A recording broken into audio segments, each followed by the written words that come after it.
Alors, bonjour les amis.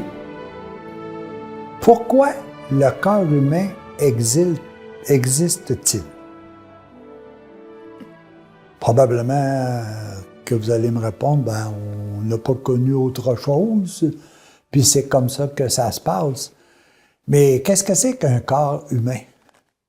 Est-ce que c'est comme un arbre qui a des racines, un tronc, des branches qui donnent des fruits? C'est sensiblement pareil à ça. Est-ce que je peux dire aussi que le corps humain est composé de 3 parties, qu'il y a une partie qui est carrément physique, comme vous allez peut-être le voir à l'intérieur d'un graphique que nous allons vous proposer au cours de cet enseignement. Il y a le corps qui est physique, qui comprend, si vous voulez, toute la partie matérielle, la partie de notre organisation, les mains, les jambes, etc.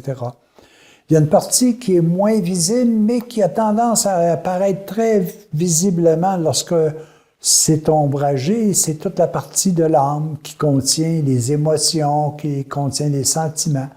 Lorsque nos émotions sont bonnes, habituellement, le corps reflète des émotions bonnes. Lorsque nos sentiments sont malveillants, on voit déjà des rides apparaître dans notre visage, des mains qui se crispent. Il y a aussi une partie du corps qui s'appelle l'esprit. Cet esprit, c'est la demeure de nos pensées, c'est la demeure de notre volonté, de notre perspicacité à vouloir réaliser les choses. Tout ça fait partie de notre corps. Puis pourquoi qu'on le place à 3 niveaux de même? C'est parce que nous avons à faire du travail à chacun de ces niveaux-là. Et je pense que c'est excessivement important que nous soyons capables de déceler ça.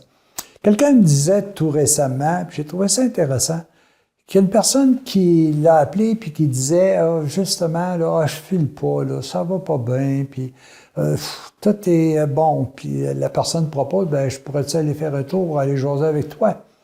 Et cette personne-là traverse la rue, va jaser avec la personne, se met à lui changer ses idées, ses pensées, à lui montrer des choses qui sont positives, montrer comment la neige c'est beau en hiver, etc.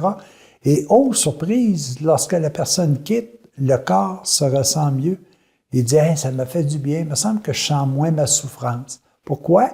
Parce que la pensée qui est au niveau de l'esprit vient changer. Et comme cette pensée-là change, tout le reste à l'intérieur du corps change. Ses émotions ont changé, ses sentiments ont changé, et évidemment, toute la partie physique a changé, que ce soit au niveau de ses passions ou que ce soit même au niveau de la souffrance. L'inverse est aussi vrai. Donnez-vous un bon coup de marteau sur un doigt, par exemple. Vous allez voir que vos sentiments vont changer vite, vos émotions également, puis que votre pensée, ça vient troubler. Disons que vous vous rapprochez bien souvent beaucoup plus du spirituel que vous voudriez le faire. Mais quand on regarde ça, on se dit, tout ça est comme ça, mais pourquoi? C'est comme ça pour qu'on soit capable de comprendre l'interrelation que l'on a entre toutes choses. Ma pensée peut changer tout mon corps. Comme mon corps peut changer toute ma pensée. Comment je fais l'équilibre à l'intérieur de ça? La seule façon d'établir l'équilibre à l'intérieur de ça, c'est l'amour. L'amour va tout changer. Elle va changer mon physique. Ah, on voit bien que tu es en amour, tu n'es plus pareil.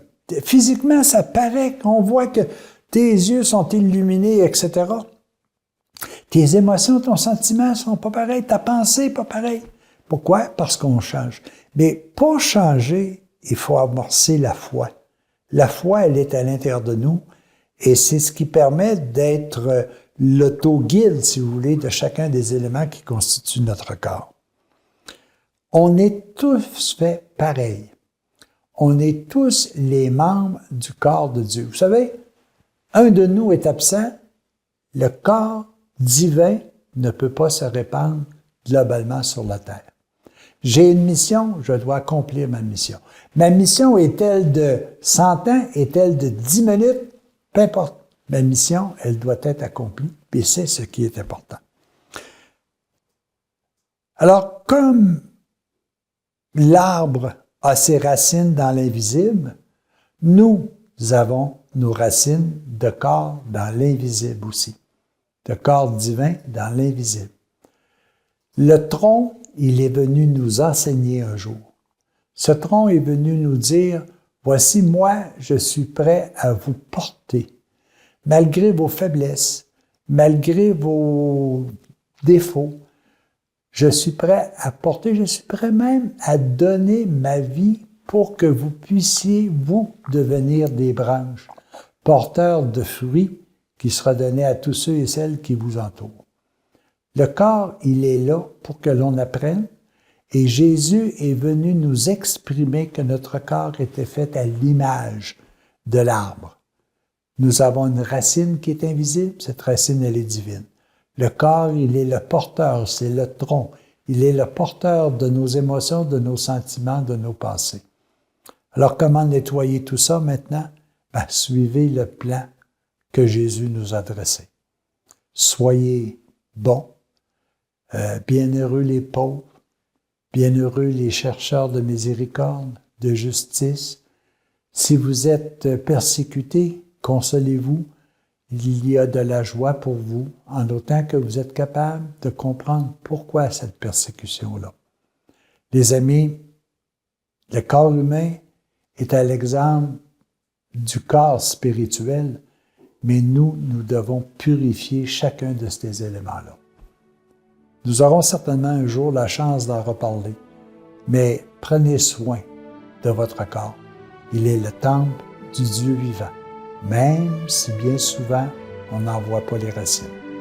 À la prochaine.